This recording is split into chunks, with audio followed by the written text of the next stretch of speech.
제일 많이 사용하는 이 구절인데 사람들은 대개 보면 이 구절만 따다가 그냥 인용하는데 이것은 좀 잘못된 거라고 봅니다.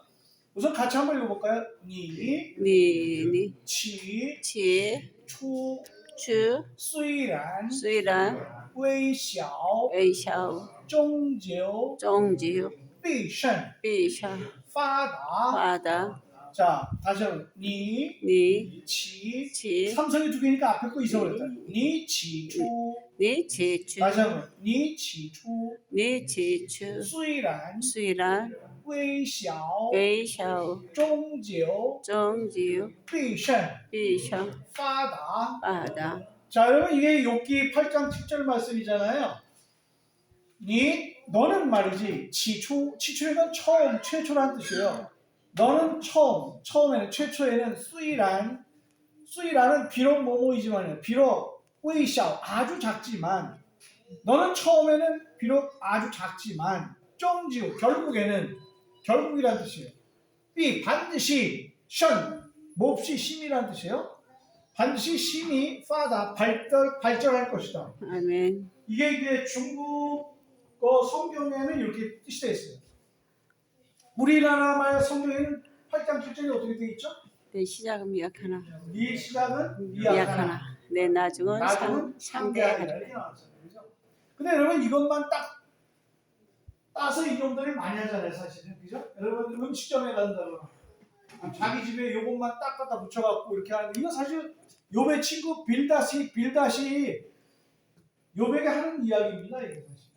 너가 말이지 지금 이게 여기 말씀하고 오늘 설교하고 연결되는 얘기인데 네가 지금 아들 죽은거나 네가 지금 이렇게 고난 당한 것은 다 너 죄 때문에 그런 건데 너희 그런 거 말이야 다 이제 깨끗하게 하나님의 온전히 돌아서면 네가 처음에는 비록 아주 작겠지만 앞으로 네가 크게 네 믿음이든 너 모든 것이 다 커질 거다. 이 얘기에서 이어나오는 거거든. 이것만 딱 따가지고 음식점 내는 사람이나 뭐 이렇게 개업하는 사람들은 이것만 갖다 놓고 얘기를 한다는 거예요. 이건 잘못된 거죠. 성경에 이런 것이 오류라고 생각하는 거예요. 성경이라는 것은 성경 전체를 잘 따져서 우리가 공부를 해야 되는데 그래서 오늘 설교 요약을 제가 이렇게 적어봤어요. 뭐냐면 욥과 세 친구의 우정은 어떻습니까? 대단한 거잖아요. 욥의 친구 세 사람 엘리바스나 빌닷이나 소발 같은 경우에 이들은 진정으로 이 욥의 친구들은 욥이 참 고난당하고 힘들고 그 자녀들 잃고 모든 재산 잃고 온몸에 그 종기가 나가지고 막 벅벅 끓고 이럴 때 친구 셋이 멀리서 찾아왔어요. 그래가지고 욥과 일주일을 같이 아무 얘기 안 하고 욥과 같이 이렇게 앉아서 욥의 슬픔을 같이 했던 거예요. 이 우정이 대단한 것입니다. 그럼에도 불구하고 욥이 탄식을 하죠. 8장에 보면 한마디 이거예요. 여러분들 고통을 당하고 있잖아요. 저도 마찬가지지만 누구나 자신이 겪는 고통이 최고 가장 큰 고통이라고 생각하죠. 우리가 삶을 살아갈 때.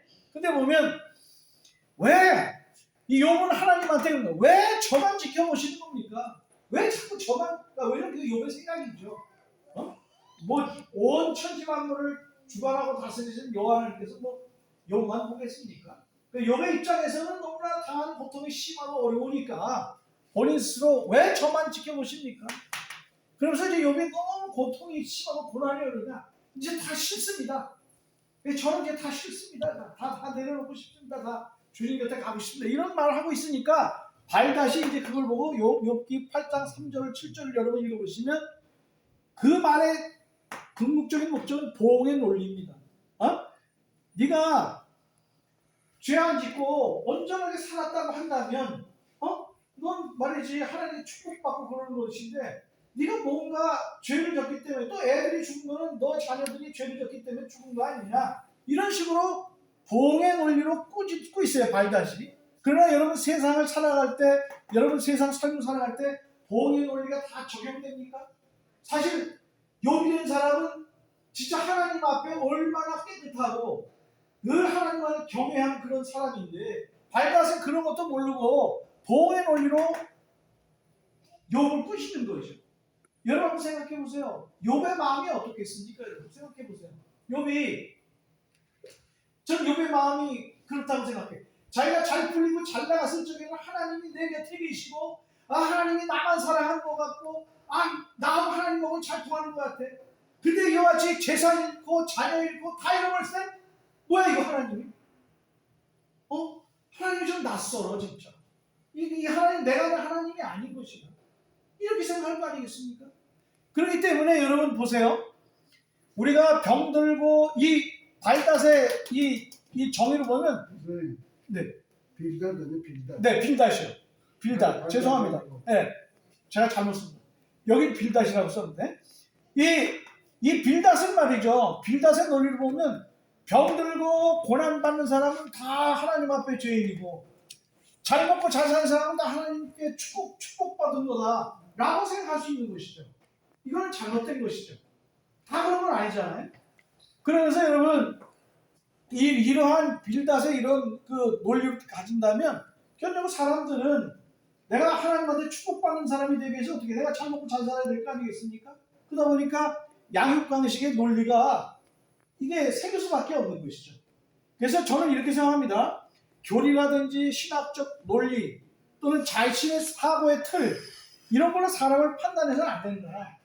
결론적으로 얘기해서 인간의 인간됨은 자기 자신을 초월할 때, 즉 귀찮고 어려움이 초래되고 자기보다 힘든 일을 위해서 기꺼이 도와줄 때, 지난 시간에 우리 주 교수님이 사마리아인에 대한 비교를 하셨죠? 사마리아인은 우리 예수님으로 말씀하셨고, 제사장이나 그 다음에 그 레위인은 쉽게 얘기해서 하나님 일을 돕는 사람이라고 생각하는데, 이 문장에서 볼 때 저는 이렇게 봤어요. 다르게 선한 사마리아인은 이타적인 사람이에요. 진짜 남을 사랑하는 사람이에요. 자기보다는 남을 먼저 우선시하는 거잖아요. 그러나 제사장이나 레위 사람은 어땠습니까? 자기가 또 이것도 시체를 잘못 만지면 부정되는 거 아니야? 뭐 이런 논리도 있을 거고, 또 죽은 사람 또 가까이 가기 또 내가 또 어떻게 또 되는 거 아닐까? 강도 맞는 거 아닐까? 이런 게 또 잘못 오해할 수도 있겠죠. 결론적으로 우리가 이런 거 있잖아요. 길 가다가 술 취해서 겨울에 사람 구해주려고 이렇게 했는데 귀찮은 거야 사람들이. 내가 경찰에 가면 이 사람 위해서 이 사람 위해 가지고 했는데 경찰서까지 가서 뭐 이 사람 왜 그러냐 뭐 했냐 이것도 조사받기 싫은 거야. 귀찮은 거야. 제가 중국에서 있었던 일을 한번 소개할게요. 제가요 중국에서 그 어린 소녀가 너무 이제 국어를 하고 힘들고 어렵게 사는데 얘가 누구한테 의도받고 있길래 제가 가서 말렸어요. 근데 그 사람이 날 경찰서에 고발한 거예요.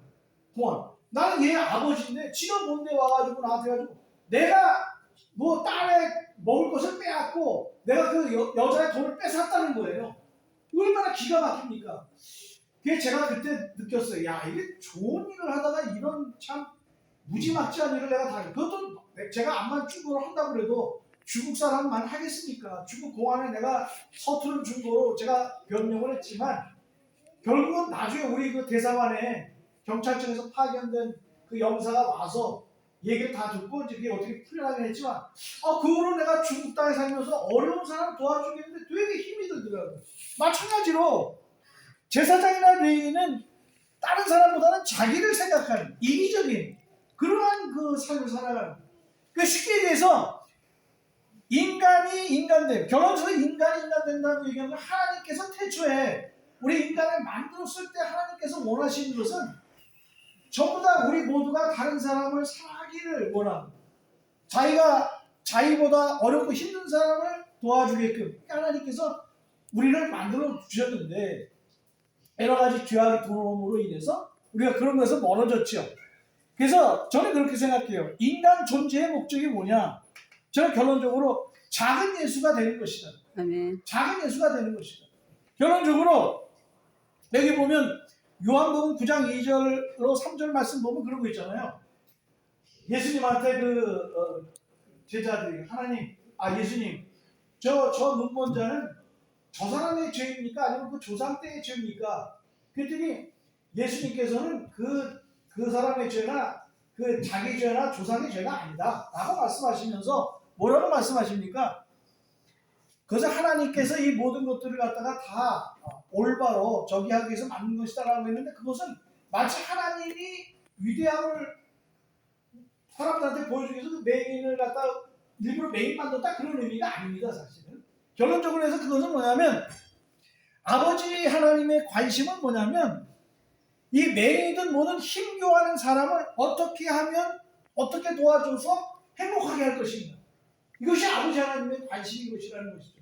결론적으로 우리가 교회 다니고 우리가 믿음의 형제자매로 하나의 공동체를 우리가 이루고 있는데 결국 우리끼리의 어떤 그런 삶이라고 하는 것은 결론적으로 우리 사교단체 잘못하면 사교단체를 헐릴 수가 있는 거예요. 사실 우리는 그것이 아니라 우리가 이곳에서 모여서 기도하고 말씀 보고 이런 말씀을 통해서 진정 아버지 하나님의 뜻이 무엇인가를 우리가 온전히 파악하고 그 아버지 하나님의 뜻을 삶 속에서 우리가 실천해 나가는 것 이것이 중요하다고 생각해요. 여러분 믿음이 약하고 지금 뭐 들어온 지 얼마 안 되면 어떻게 보면 갓 들어와서 새로운 신앙을 갖고 있는 그 사람들의 그 믿음이 더 순수하고 아버지 하나님이 귀에 쓰이는 그런 믿음일 수 있어요. 오히려 믿음 생활 오래 한 사람이 매너리즘에 빠져가지고 사람을 정죄하거나 아예 쟤는 뭐 저거밖에 안 되는 이런 식으로 자기 신앙의 자기 믿음의 틀 안에서 사람을 판단하는 그렇게 되는 거예요. 자연적으로.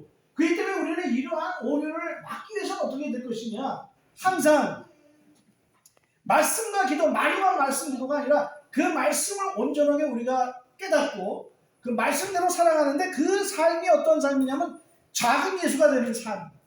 또한 우리가 진짜 아까 사마리아 그 비교처럼 우리가 아무리 힘들고 어렵고 하더라도 우리보다 더 힘들고 어려운 처지에 있는 사람들을 관심을 가지고 그들을 돌아보는 것. 이것이 바로 아버지 하나님께 영광 돌리는 것이고 아버지 하나님께서 기뻐하시는 것이다. 이렇게 말씀드리고 싶고 진정한 것은 우리의 진짜 존재 목적은 뭐냐? 작은 예수로 사는 것. 작은 예수로 사는 것.